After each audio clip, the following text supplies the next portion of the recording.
दोस्तों नमस्कार, ये है मार्गदर्शन फॉर सिविल सर्विसेज। मैं अनुराग चौधरी। दोस्तों आज की वीडियो में हम सॉल्व करेंगे टीजीटी पीजीटी परीक्षा नागरिक शास्त्र के लिए महत्वपूर्ण प्रश्नों का अभ्यास सेट। इसमें हम आगामी परीक्षाओं के लिए महत्वपूर्ण प्रश्नों को सॉल्व करेंगे। ये वीडियो टीजीटी पीजीटी परीक्षा के साथ साथ LT grade, government inter college प्रवक्ता, गवर्नमेंट डिग्री कॉलेज, उच्चतर शिक्षा असिस्टेंट प्रोफेसर, केंद्रीय विद्यालय संगठन और नेट जेआरएफ राजनीति विज्ञान के लिए बहुत ही उपयोगी है। तो आइए सॉल्व करते हैं टीजीटी पीजीटी नागरिक शास्त्र के महत्वपूर्ण प्रश्नों का प्रैक्टिस सेट संख्या 20। आज की वीडियो का पहला प्रश्न जो है, देखिए, भारतीय विदेश नीति के मुख्य प्रतिपादक कौन रहे थे? ऑप्शन देखिए, doctor Rajendra Prasad, doctor B R Ambedkar, Pandit Jawaharlal Nehru या सरदार पटेल। तो सही उत्तर ऑप्शन सी, पंडित जवाहरलाल नेहरू। दोस्तों आप जानते हैं कि भारतीय विदेश नीति के मुख्य प्रतिपादक पंडित जवाहरलाल नेहरू थे और भारत की विदेश नीति की रूपरेखा उन्होंने स्पष्ट करते हुए 1946 में कहा था कि वैदेशिक संबंधों के क्षेत्र में भारत एक स्वतंत्र नीति का अनुसरण करेगा और गुटों की खींचतान से दूर रहते हुए संसार के समस्त पराधीन देशों को आत्मनिर्णय का अधिकार प्रदान कराने और जातीय भेदभाव की नीति का दृढ़तापूर्वक उन्मूलन करने का प्रयत्न करेगा। तो देखिए, भारत की विदेश नीति के मुख्य प्रतिपादक पंडित जवाहरलाल नेहरू रहे और ये भारत के प्रथम प्रधानमंत्री थे। अगला प्रश्न है, सामूहिक सुरक्षा की अवधारणा सबसे पहले प्रकट हुई थी कहाँ पर? ऑप्शन है वेस्टफेलिया के संधि में, म्यूनिक समझौते में, राष्ट्र संघ के प्रसंविदा में या संयुक्त राष्ट्र घोषणा पत्र में। तो सही उत्तर है राष्ट्र संघ के प्रसंविदा में। दोस्तों राष्ट्र संघ जो कि लीग ऑफ नेशंस है, उसमें सबसे पहले सामूहिक सुरक्षा या कलेक्टिव सिक्योरिटी की अवधारणा प्रकट हुई। सामूहिक सुरक्षा का अर्थ आप जानते हैं कि एक सबके लिए और सब एक के लिए, यानी one for all and all for one. यानी किसी एक देश पर आक्रमण होता है तो अन्य राज्य मिलकर उसका सामना करेंगे। तो सबसे पहले सामूहिक सुरक्षा की अवधारणा राष्ट्र संघ की प्रसंविदा में प्रकट हुई थी। अगला प्रश्न अंतर्राष्ट्रीय राजनीति से है दोस्तों, और ये प्रश्न आप जान लीजिए कि टीजीटी पीजीटी परीक्षा के लिए महत्वपूर्ण है। टीजीटी के लिए नहीं बल्कि पीजीटी यानी पोस्ट ग्रेजुएट टीचर और गवर्नमेंट इंटर कॉलेज प्रवक्ता के लिए ये प्रश्न बहुत ही महत्वपूर्ण है। देखिए, किसको यथार्थवादी सिद्धांतकारों के जनक के रूप में जाना जाता है? तो आप जानते हैं हैंस जे मार्गेनथाउ। देखिए दोस्तों, हैंस जे मार्गेनथाउ को यथार्थवादी सिद्धांत के जनक के रूप में माना जाता है। मार्गेनथाउ ने अंतर्राष्ट्रीय राजनीति के यथार्थवादी सिद्धांत को पहली बार परिष्कृत और परिमार्जित किया था और अंतर्राष्ट्रीय राजनीति को शक्ति के लिए संघर्ष बताया था। अगला प्रश्न है, क्योटो प्रोटोकॉल कब लागू हुआ था? आपको बताना है। तो सही उत्तर है 2005 में। ऑप्शन सी आपका सही उत्तर है। देखिए दोस्तों, क्योटो प्रोटोकॉल 2005 में लागू हुआ था और क्योटो प्रोटोकॉल एक अंतर्राष्ट्रीय संधि है। इसे ग्लोबल वार्मिंग या भूमंडलीय तापन द्वारा हो रहे जलवायु परिवर्तन को रोकने के लिए बनाया गया है और यह इस संधि में शामिल देशों को ग्रीन हाउस गैस उत्सर्जन को कम करने के लिए प्रतिबद्ध करती है। अगला प्रश्न है, भारत पर पोखरण 2 के उपरांत लगाए गए प्रतिबंधों को अमेरिका ने कब हटाया था? देखिए दोस्तों, भारत ने पोखरण 1 1974 में किया था और पोखरण 2 परमाणु परीक्षण जो है, देखिए आप जानते हैं कि पोखरण 2 परमाणु परीक्षण 1998 में किए गए थे। ये प्रश्न बहुत ही महत्वपूर्ण है। आप देख सकते हैं दोस्तों, पोखरण परमाणु परीक्षण,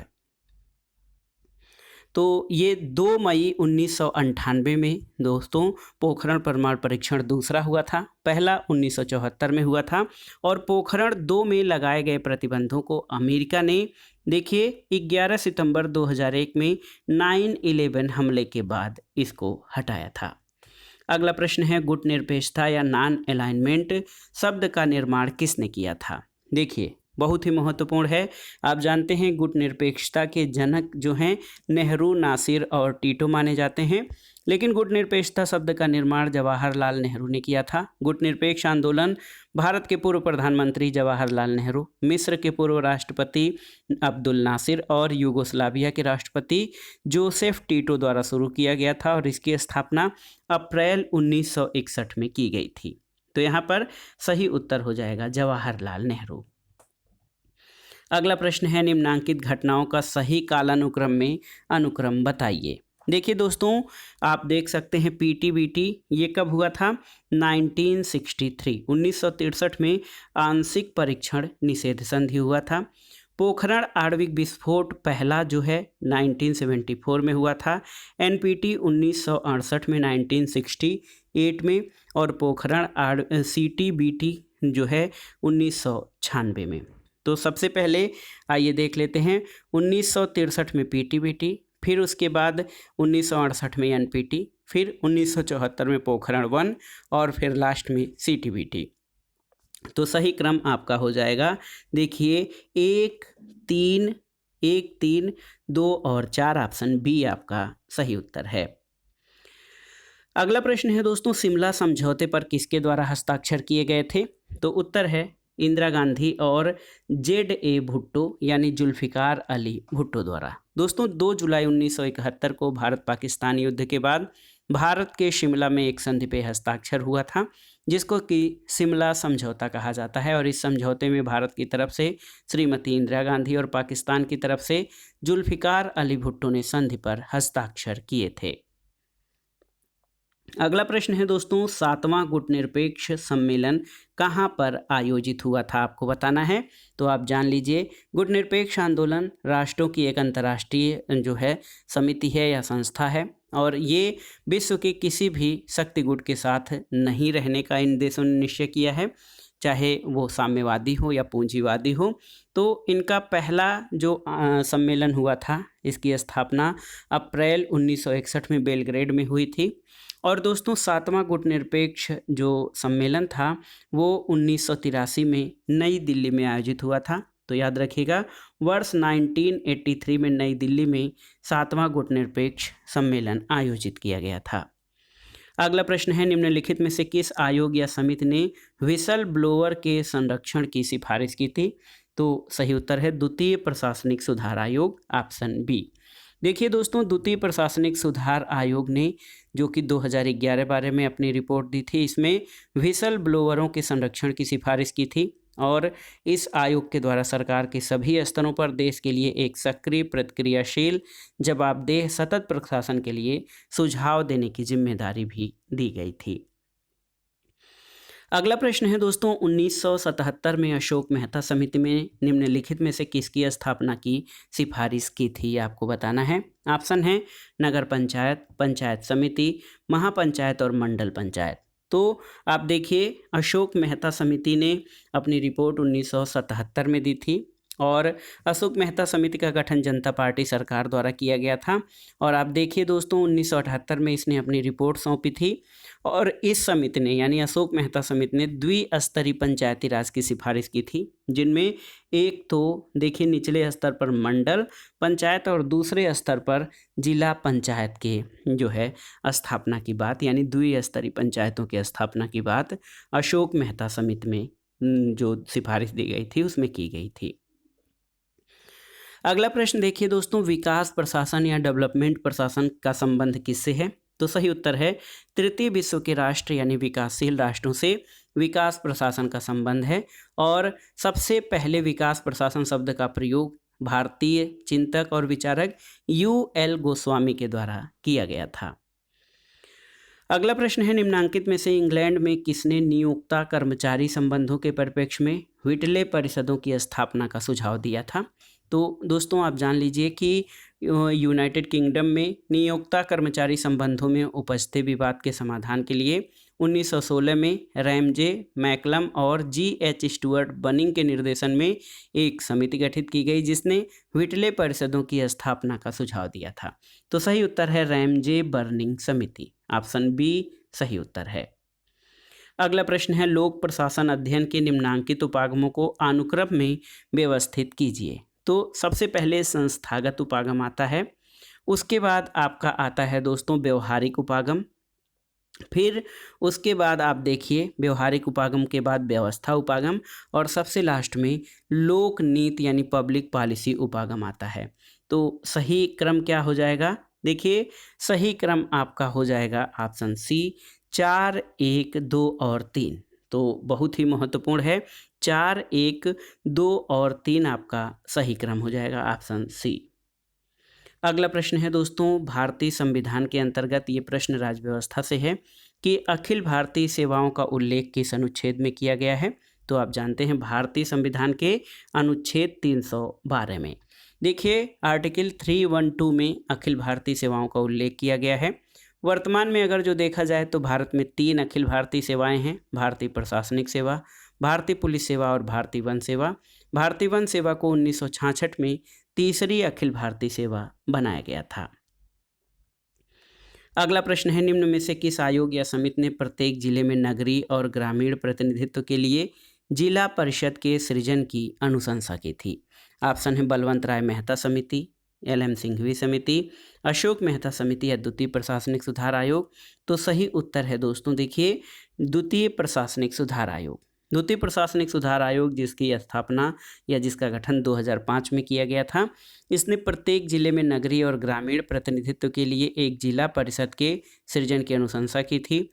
और द्वितीय प्रशासनिक सुधार आयोग पूर्व विधि मंत्री M वीरप्पा मोइली की अध्यक्षता में गठित हुआ था और द्वितीय प्रशासनिक सुधार आयोग एक 5 सदस्यीय समिति थी। अगला प्रश्न देखिए पब्लिक एडमिनिस्ट्रेशन से है और पब्लिक एडमिनिस्ट्रेशन से संबंधित प्रश्न PGT परीक्षा में पूछे जाते हैं।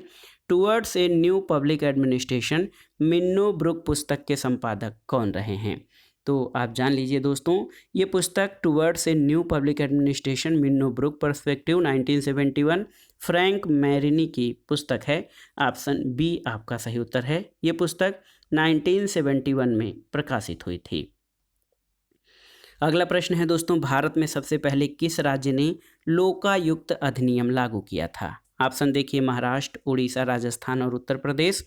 तो सही उत्तर आपका हो जाएगा भारत में सबसे पहले महाराष्ट्र राज्य द्वारा 1971 में लोकायुक्त अधिनियम पारित किया गया और उड़ीसा में सबसे पहले लोकायुक्त अधिनियम 1968 स्थापित किया गया था, किंतु लागू महाराष्ट्र के पश्चात किया गया था।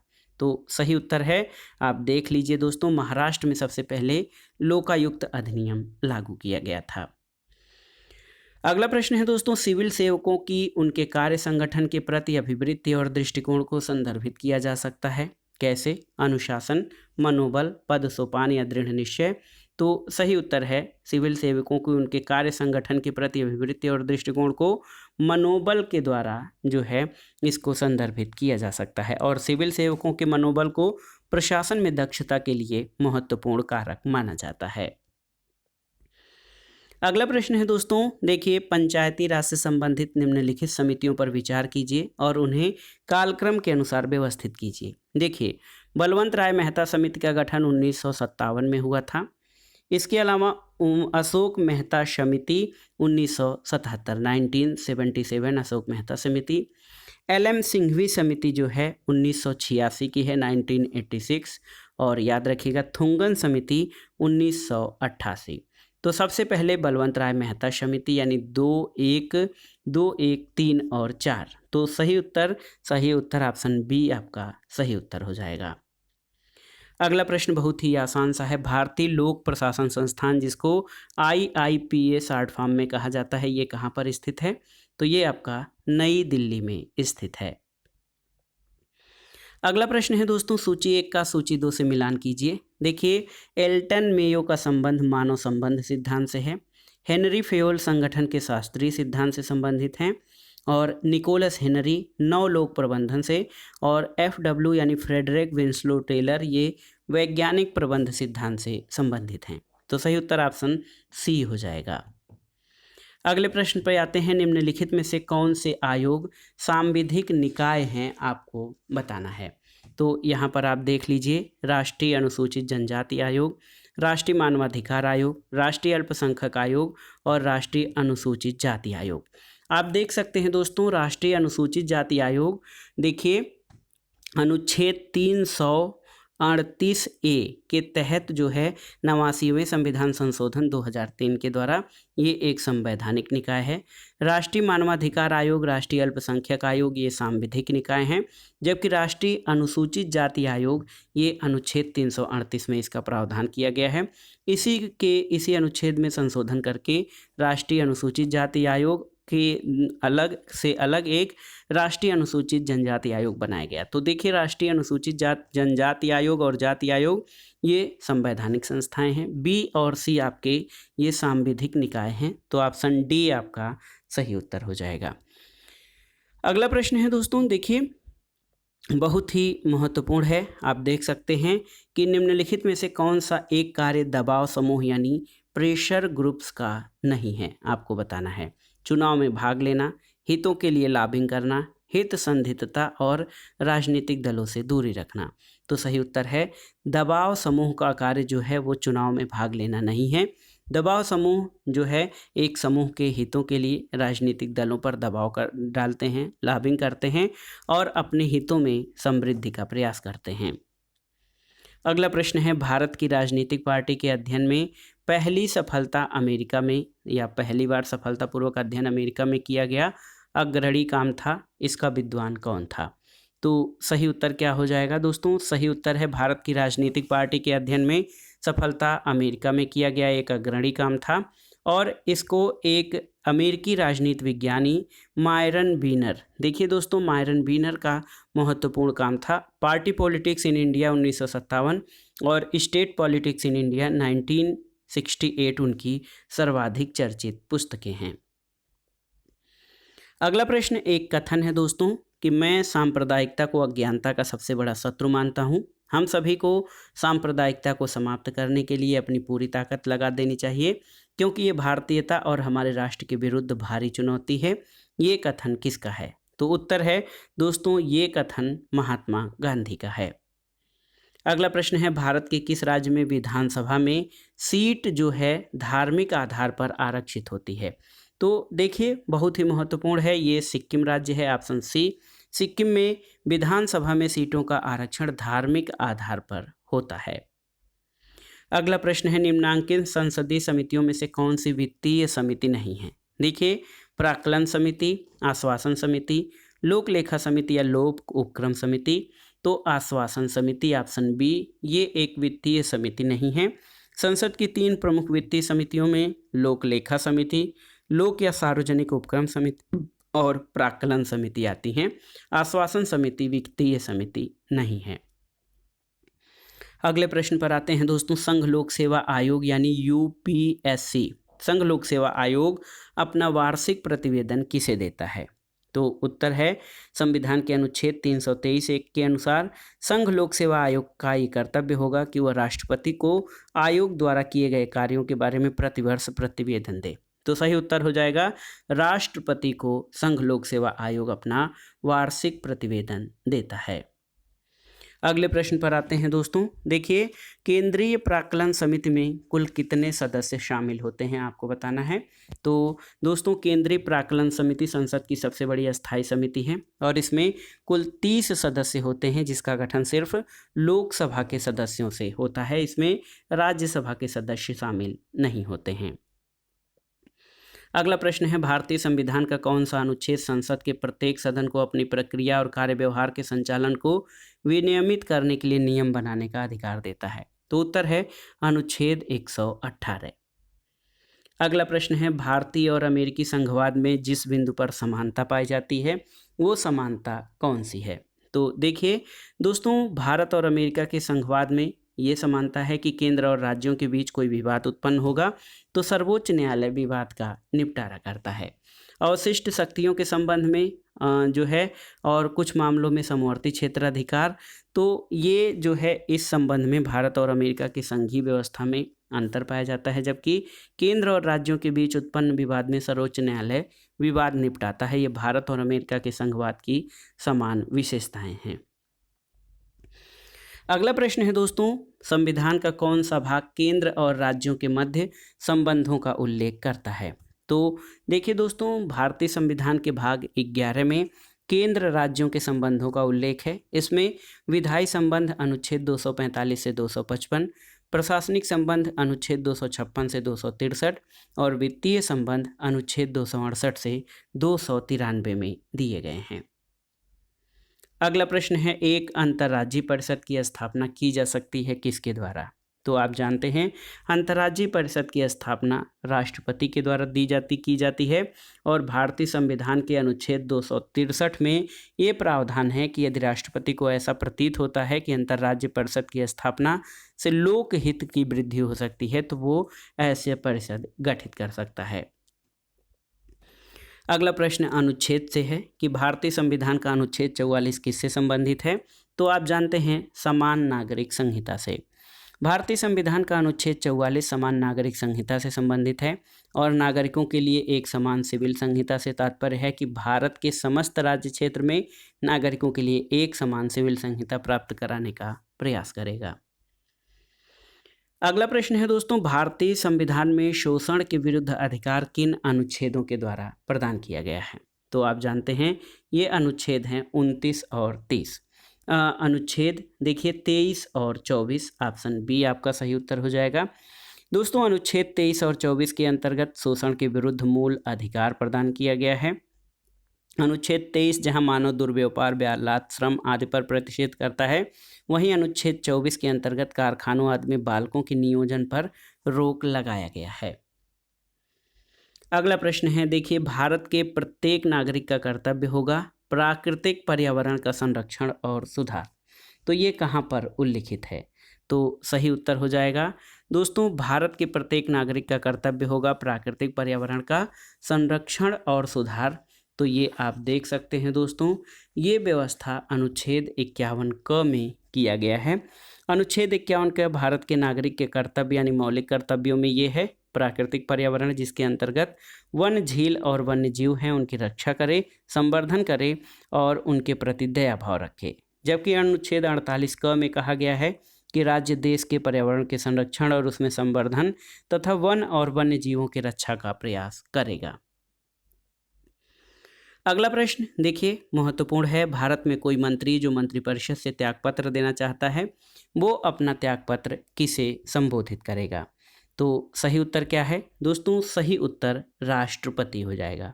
आप जानते हैं कि अनुच्छेद 75 के अनुसार प्रधानमंत्री की नियुक्ति राष्ट्रपति करता है और अन्य मंत्रियों की नियुक्ति राष्ट्रपति प्रधानमंत्री की सलाह पर करता है।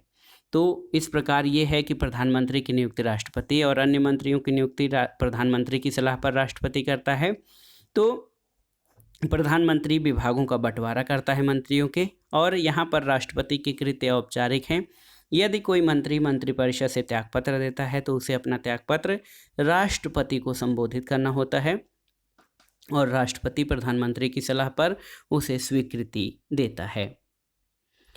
अगला प्रश्न है दोस्तों, हमारे संविधान के किस अनुच्छेद में पर्यावरण का संरक्षण और संवर्धन उपबंधित है? तो आप देख सकते हैं भारतीय संविधान के भाग 4 में अनुच्छेद 36 से 51 के बीच जो देखिए 42वां संविधान संशोधन 1976 जो था उसके द्वारा भारतीय संविधान के अनुच्छेद 48 क में, संविधान के अनुच्छेद 48 ए में इस बात का प्रावधान किया गया है कि राज्य पर्यावरण के संरक्षण और संवर्धन तथा वन और वन्य जीवों की रक्षा के लिए प्रयास करेगा। अगला प्रश्न है, सूची 1 का सूची 2 से सुमेलन कीजिए और दिए गए कोड के आधार पर सही उत्तर का चयन कीजिए। अनुच्छेद 16 जो है वो सार्वजनिक रोजगार में समान अवसर की बात करता है। अनुच्छेद 32 संवैधानिक उपचारों के अधिकार से संबंधित है। अनुच्छेद 14 आप जानते हैं कानून के समक्ष समानता, और अनुच्छेद 17 अस्पृश्यता को अपराध घोषित करता है। तो देखिए डी, बी, ए और सी, देखिए D, B, A, C, option A आपका सही उत्तर है। अगले प्रश्न पर आते हैं दोस्तों, स्थापना के समय भारत के संविधान में कितने मौलिक अधिकार या फंडामेंटल राइट्स दिए गए थे? तो आप जानते हैं कि भारतीय संविधान के निर्माण के समय दोस्तों भारतीय नागरिकों को कुल 7 मूल अधिकार दिए गए थे, लेकिन आप जानते हैं कि 44वें संविधान संशोधन द्वारा संपत्ति के अधिकार को मूल अधिकार की श्रेणी से हटाकर अनुच्छेद 300 क के तहत कानूनी अधिकार कर दिया गया है और वर्तमान में अब केवल 6 मूल अधिकार रह गए हैं। अगला प्रश्न है, मौलिक कर्तव्यों का उल्लेख भारतीय संविधान के किस अनुच्छेद में किया गया है? तो आप जानते हैं दोस्तों मौलिक कर्तव्यों का उल्लेख जो है भारतीय संविधान के अनुच्छेद 51 ए में किया गया है और इनको या मौलिक कर्तव्यों को सोवियत संघ से के संविधान से लिया गया है। सरदार स्वर्ण सिंह समिति की रिपोर्ट के आधार पर 42वें संविधान संशोधन द्वारा इनको संविधान में शामिल किया गया है। आइए देखते हैं दोस्तों, सूची 1 और सूची 2 का मिलान करना है। देखिए, ग्रेनविल ऑस्टिन, इन्होंने भारतीय संघवाद को सहयोगात्मक संघवाद या कोऑपरेटिव फेडरलिज्म कहा है। केसी व्हीयर ने भारत की संघीय व्यवस्था को अर्ध संघात्मक कहा है।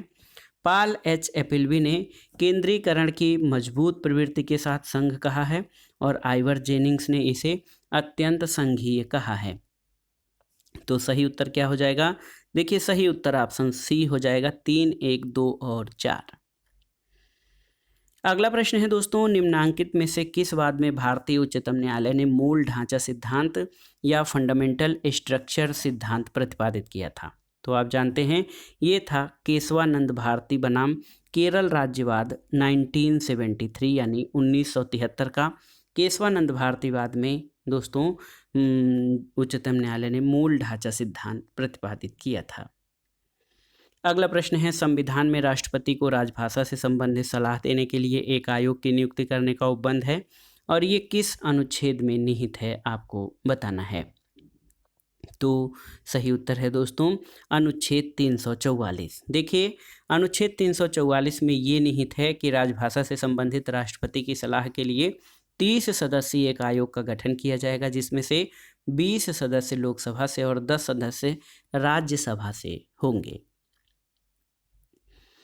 अगला प्रश्न है दोस्तों, विधानसभा में किसी दल के निर्वाचित सदस्यों के दल बदल पर निम्नलिखित में से किसने प्रतिबंध लगाया है? तो सही उत्तर क्या है? ये है दोस्तों संविधान का 52वां संविधान संशोधन और इसके अनुसार 52वां संविधान संशोधन अधिनियम 1985 यानी 1985 में पारित किया गया था, जो ये उपबंधित करता है कि संसद सदस्य या विधानसभा सदस्य की सदन की सदस्यता जो है दल बदल के आधार पर समाप्त की जा सकती है। और 52वें संविधान संशोधन को दोस्तों दल बदल निरोधक कानून भी कहा जाता है। अगला प्रश्न है, विचारक और नीति निर्देशक सिद्धांतों की प्रकृति पर उनके वक्तव्य। तो यहाँ पर आप देख सकते हैं कि पनिक्कर ने दोस्तों, आप देखिए कि पनिक्कर ने इसे आर्थिक क्षेत्र में समाजवाद कहा था। अंबेडकर ने इसे दोस्तों, अंबेडकर जी ने इसको आर्थिक लोकतंत्र की संज्ञा दी थी नीति निर्देशक सिद्धांतों को। BN राव ने इसे नैतिक उपदेश और जेनिंग्स ने पूर्ण आकांक्षा की संज्ञा दी है। तो देखिए, ये महत्वपूर्ण जो है, आप इसमें सही उत्तर लगा सकते हैं ऑप्शन डी, 3, 4, 2 और 1। अब आइए अगले प्रश्न पर आते हैं दोस्तों। महत्वपूर्ण प्रश्न है, ये भी सूची 1 का सूची 2 से मिलान करना है। और देखिए, गोलकनाथ केस ये किससे संबंधित है? तो ये मौलिक अधिकारों से संबंधित है, गोलकनाथ। शमशेर सिंह केस राष्ट्रपति के अधिकारों से संबंधित है। इसी तरह मिनर्वा मिल्स, ये आधारभूत संरचना, मिनर्वा मिल्स जो है दोस्तों राज्य के नीति निर्देशक सिद्धांतों से, और केशवानंद भारती आधारभूत संरचना से संबंधित है। तो आप देख सकते हैं BDC और A, BDCA ऑप्शन बी आपका सही उत्तर हो जाएगा। अगला प्रश्न है, लॉर्ड सभा, ब्रिटेन की जो लॉर्ड सभा है उसकी अध्यक्षता कौन करता है? तो सही उत्तर है लॉर्ड चांसलर। दोस्तों, ब्रिटिश पार्लियामेंट यूनाइटेड किंगडम की सर्वोच्च विधायी संस्था है और ब्रिटेन के सभी राजनीतिक निकायों पर अंतिम शक्ति है। संसद के 2 सदस्य वहाँ हाउस ऑफ लॉर्ड्स और हाउस ऑफ कॉमन्स हैं। हाउस ऑफ लॉर्ड्स उच्च सदन है, जबकि हाउस ऑफ कॉमन्स निम्न सदन है।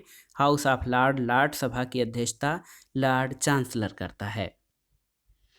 अगला प्रश्न है दोस्तों, एनहिलेशन ऑफ कास्ट कृति के लेखक कौन है? तो आप जानते हैं जाति प्रथा का विनाश डॉक्टर भीमराव अंबेडकर की कृति है और इसका प्रकाशन 1936 में हुआ था। अगला प्रश्न है, इंग्लैंड में गांधी जी की निम्न में से किस उदारवादी नेता से भेंट हुई थी? तो सही उत्तर है गोपाल कृष्ण गोखले से। दोस्तों, गांधी जी की इंग्लैंड में गोपाल कृष्ण गोखले से मुलाकात हुई थी। वो एक उदारवादी नेता के साथ प्रमुख राष्ट्रवादी नेता थे। अगला प्रश्न देखते हैं, इनमें से गांधी जी किस आंदोलन से संबंधित नहीं थे? गृह शासन या होम रूल, खिलाफत, व्यक्तिगत सत्याग्रह और भारत छोड़ो। तो आप जानते हैं दोस्तों, गांधी जी ने भारत में आंदोलनों की जो राजनीतिक सत्याग्रह था वो 3 रूपों में प्रयोग किया था। असहयोग आंदोलन, सविनय अवज्ञा और व्यक्तिगत सत्याग्रह। ये गांधी जी गृह शासन से नहीं बल्कि गृह शासन से बाल गंगाधर तिलक और एनी बेसेंट शामिल थे। अगला प्रश्न है, निम्नलिखित में से किसने धन की तुलना महिला से की है? देखिए, एम.एन. राय, रूसो, हाब्स और मैकियावेली। तो सही उत्तर है मैकियावेली ने धन की तुलना महिला से की है। और देखिए, वो कटाक्ष करते हुए मनुष्य के धन लोलुप स्वभाव पर कटाक्ष करते हुए कहता है कि लोग अपने पिता की मृत्यु को जितनी जल्दी भूल जाते हैं, पैतृक संपत्ति की हानि को उतनी जल्दी नहीं भूल पाते हैं। अगला प्रश्न एक बुक है, मार्क्स, गांधी एंड सोशलिज्म पुस्तक के लेखक कौन थे? तो सही उत्तर है भारत के महत्वपूर्ण समाजवादी चिंतक और विचारक डॉक्टर राम मनोहर लोहिया की कृति है मार्क्स, गांधी एंड सोशलिज्म। अगला प्रश्न है दोस्तों, स्मृति के लेखक कौन हैं? देखिए, कौटिल्य, मनु, व्यास या कामंदक। तो सही उत्तर ऑप्शन बी, मनु।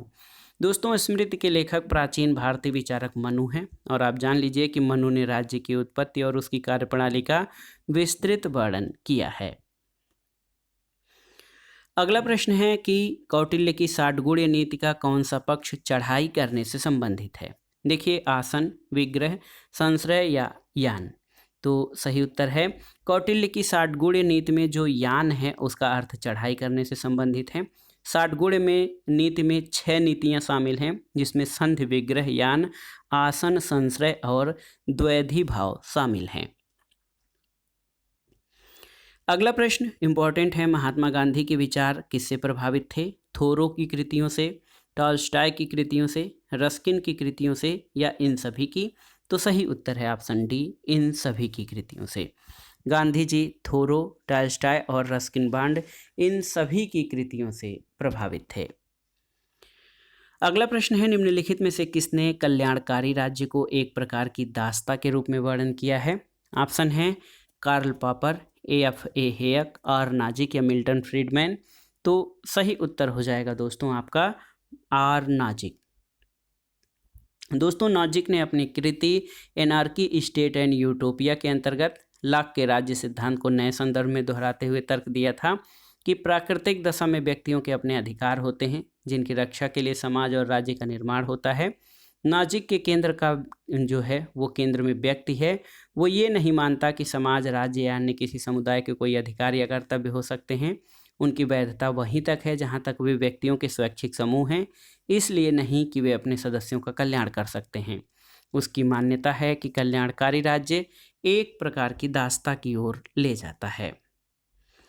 अगले प्रश्न पर आते हैं, एक पुस्तक है स्टेट एंड रेवोल्यूशन पुस्तक, ये किसके द्वारा लिखी गई है? तो सही उत्तर है स्टेट एंड रेवोल्यूशन लेनिन की महत्वपूर्ण कृति है।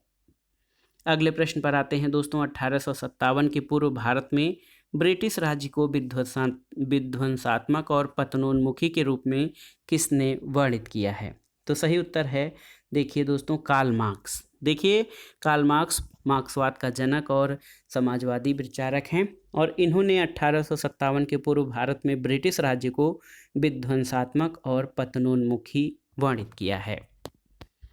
अगले प्रश्न पर आते हैं, कौन सी पुस्तक कार्ल मार्क्स ने नहीं लिखी है? आपको बताना है। German ideology, critique of the Gotha programme, Paris manuscript या साइंस ऑफ लॉजिक।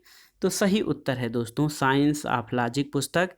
ये मार्क्स की नहीं बल्कि F.W. हीगल की रचना है। तो याद रखिएगा, हीगल की रचना है साइंस ऑफ लॉजिक, जबकि German ideology, critique of the Gotha programme, Paris manuscript, the poverty of philosophy और सबसे महत्वपूर्ण दास कैपिटल, ये सब कार्ल मार्क्स द्वारा लिखी गई कृतियां हैं।